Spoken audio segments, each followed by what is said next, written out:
WerewolfLydia here, and welcome back to a new Living Dead Dolls review on my channel. So today I'm going on with series 34, the Little Ghost Children, or the Devil's Wayne series. And this is my second favorite doll after Canary, and she's Coalette. She's such a pretty doll, and I know that a lot of people didn't like that Masco decided to change her hair into black from blonde, but honestly I think I prefer the black hair more. I think it fits her more, and her name, which is Coalette, so it has the coal in her name, and yeah, I think it fits her way better. And as usual, first off I'm going to show you her box and read the chipboard, and after that I will unbox her and show you her details. So let's get started. So here is a close-up of her in the box. You can actually barely see her because I don't know how, but the box got so dusty so fast since I got them. By the way, if you haven't seen my opening and first impressions video, you can go ahead and click that little icon thingy that appears up there, and you can watch it. It's really interesting and funny when it comes to Coalette especially, so you can go ahead and check it out why I'm saying that. And the coffin is the same old looking like for pretty much in the last time for all of the Living Dead Dolls series dolls. But the tissue paper is really interesting. It's like this goldish mustard color. That's what it reminds me of actually. And her chipboard is actually the entrance to the Devil's Wayne mine, and it says Coalette up there with some yellow letters, and here is a ghostly picture of her, and I think she's really beautiful.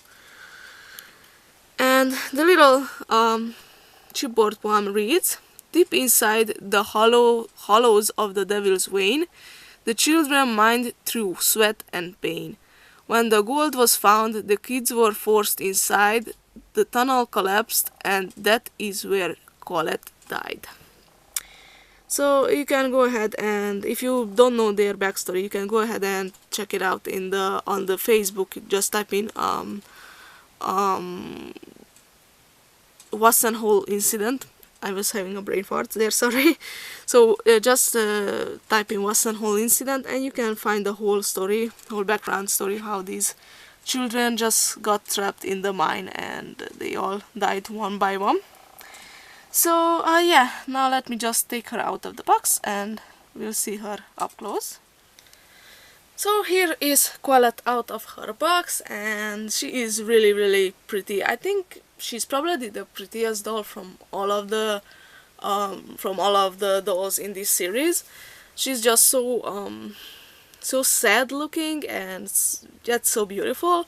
I just can't explain how I feel about her, but she's really a gorgeous doll. And she's probably the least scary in this series, if I may say so myself.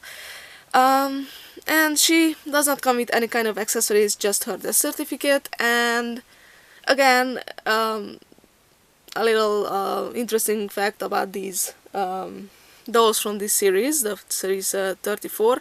These dolls were kind of like blind boxes, so some of the dolls came with some little gold nuggets, you know, not original real gold, but you know, like gold nuggets.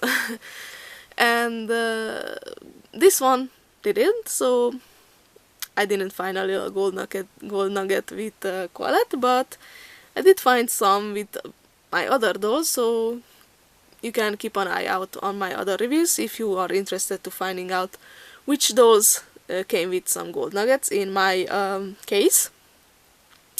And yeah, so now let's take a closer look at her. So here is an up close of her sad and beautiful face, and you can see that she is a white skinned doll with some hollow black eyes and a really little I don't think those are actually eyebrows, those are just part of her kind of like eye sockets, and she has little eyelashes and black lips, and that's about it for her face. And little interesting thing, she was crying. Not sure if you can see that. There we go. So my camera is having a problem when it comes to focusing on white stuff. I don't know why. And you can see that she was crying and there were some coal stains. It's almost like her mascara ran down her face, but no, it's coal stains. So it's kind of like she was crying and her eyes are coal. Maybe that's what they were going for with that. And it goes down on the side of her face and down her neck.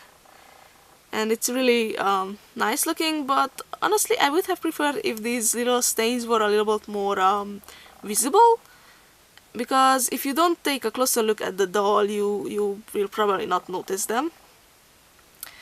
And she has black coal black hair, which is really pretty, although mine's on my doll it just doesn't want to behave as it should. I don't know, I think it should look something like this, but it's constantly some strands of hair get in her face, and I don't know, mine had kind of a really rough cut and it's not good looking, and it wasn't looking good on the back either, so I tried to fix it as best as I could, but it still does not want to stay as it should. And you can see that on this part it's a little bit longer. And by the way, I think she is a really cute doll with this hairdo, but I would have preferred if it was obeying me more and not just running on all places. I don't know, so I have trouble with her hair, unfortunately. Now moving down, she has this cute little white apron, which is pretty simple little apron, although she has this little like shoulder pieces, I'm not sure what to call them, shoulder decorations on her little apron. And she also has some stains, you can see them like this, probably from her eyes. And this little apron actually is a separate piece, so you have a little ribbon here in the back and you can undo that, and it's a separate piece from her dress, so that's really nice. And you can see that her dress is this really faded greenish brownish color with some floral design on it, and it's long sleeved, and it has two little circle colors. And on the bottom it has some little layers, so 1, 2, and this is the third layer.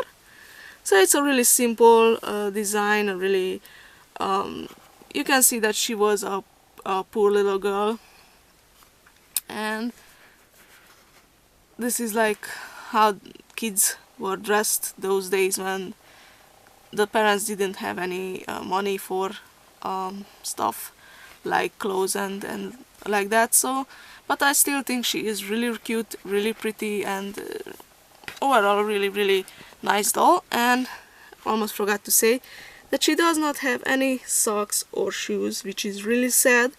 I feel sorry for this little ghost girl. And yeah, so that's about it for Coalette. Now let's take a closer look at her death certificate. So this is her death certificate, and it's the same looking as almost all of the dolls had in the past series. And it says Coalette, and the little poem reads, "Within the first hour she knew they were in trouble. Coalette was the third to succumb in the rubble. She tried clawing her way out, but there was no escape from the devil's vein. Now her ghost haunts the old mine where her body remains." So she was the third one from the 5 children who died, and when the mine collapsed, she probably got stuck somewhere, and that's why she was crying. And she tried clawing her way out, but she didn't succeed, unfortunately, and her body remained down in the mine, so that's really sad. And the morticians are Damien Glanek and Ed Long as always, and her death date is February 14, 1870, so 200 years ago, on Valentine's Day actually. So that's really interesting.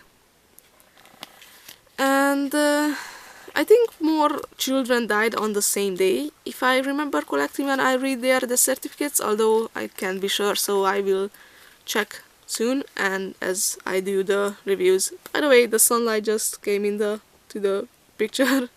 Sorry about that. So yeah, I will check those out and when I do the reviews for the other dolls in this series. And if you want to see the reviews of the other dolls, then go ahead and click that subscribe button down there. And also, if you like my review, please give me a thumbs up and leave a comment down below. What do you think of Coalette? Do you like her with her black hairdo, or would you have preferred a, I don't know, like a variant version of her with the blonde hair maybe? And yeah, so that's about it for this review. Thank you so much for watching. Bye!